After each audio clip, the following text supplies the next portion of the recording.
Okay, this is kind of, as a surveillance investigator, you're going to spend a lot of time in your vehicle.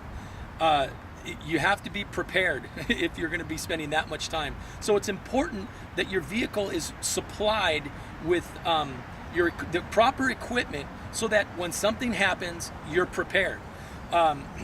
Couple things that every good surveillance investigator really needs to have. It's really important. I can't stress enough. Obviously, you have to have your phone with you, okay?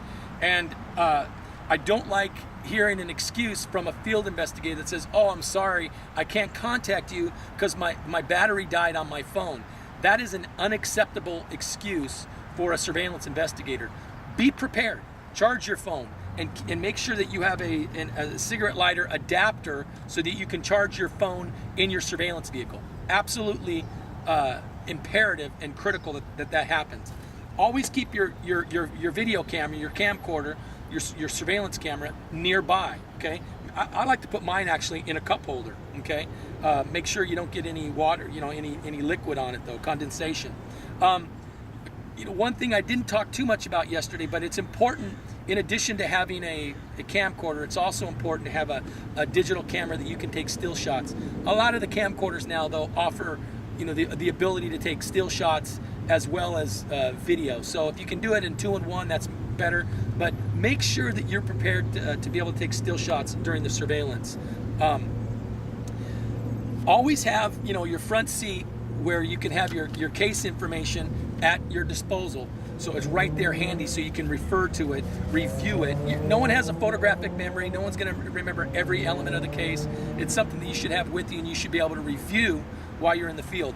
Also keep your hard case, your notebook, notepad hard case for keeping notes, and your pen handy and nearby. These are important things. Like I said, one of the other things I recommend is having power supplies.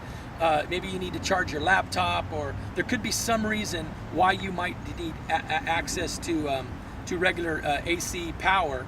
And if that's the case, one of these is pretty good. You can plug this into your cigarette lighter, and it becomes a regular outlet. That you could plug in, plug you can plug a laptop computer into it. You can charge your different cameras, so you're prepared. Because surveillance, there's no set schedule. You don't know how long you're going to be on a lot of surveillance assignments. Sometimes we know it's going to be a 4 or 5 hour assignment, but there are times when a surveillance assignment can go 8, 12, 24 hours. So it's important that you're prepared.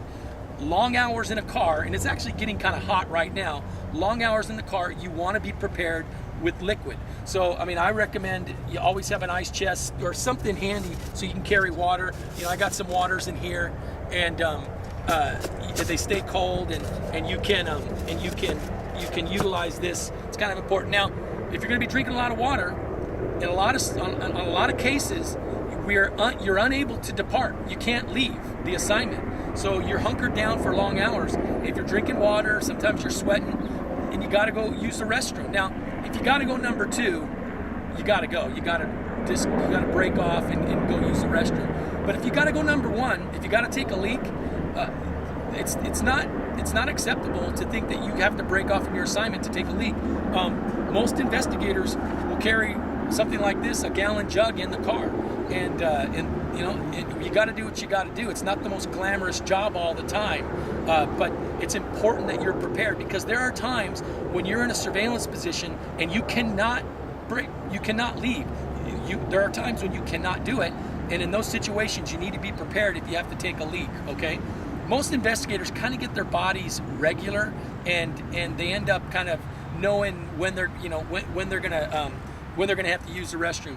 Now, I want to talk a little bit about sun blinds that in the car. I recommend, if your windows are not limo tint, you always need the front shades to give you darkness, and these things are meant to kind of go on and off pretty easy. If your subject takes off, you can usually get these things turned over and put in the back seat really quick, and they also pop up pretty quick too. So, but these are important because one of the key things, and we're going to talk a little bit about this later in the training, but one of the key things is making sure that the inside of your surveillance vehicle is dark. the darker it is, the better. And anything you can do to make it darker in here, it'll give you an advantage. These things right here are pretty good. I put them up. It's kind of, they're little mesh, and you can stick them on your windows, and it kind of turns a medium tint into a limo tint, and it turns no tint into some tint. And you always want to put the shade, the sun blinds up, always in the window where the sun is coming into your vehicle. So you always want to, and the other thing I always recommend, if you can find shade, obviously, park in shade. Not only are you going to be more comfortable, but you're just going to stand out less. You lose that fishbowl effect, and the fishbowl effect is when you're in your surveillance vehicle and you just feel like the whole world can see you. There's nowhere to hide. You do not want to feel like you're in a fishbowl when you're in your surveillance vehicle. You want to be able to have no one know that you're here. And so another factor, and we'll talk about this later, is stay low. Stay low in your surveillance vehicle, as low as you can. You can't recline the whole time.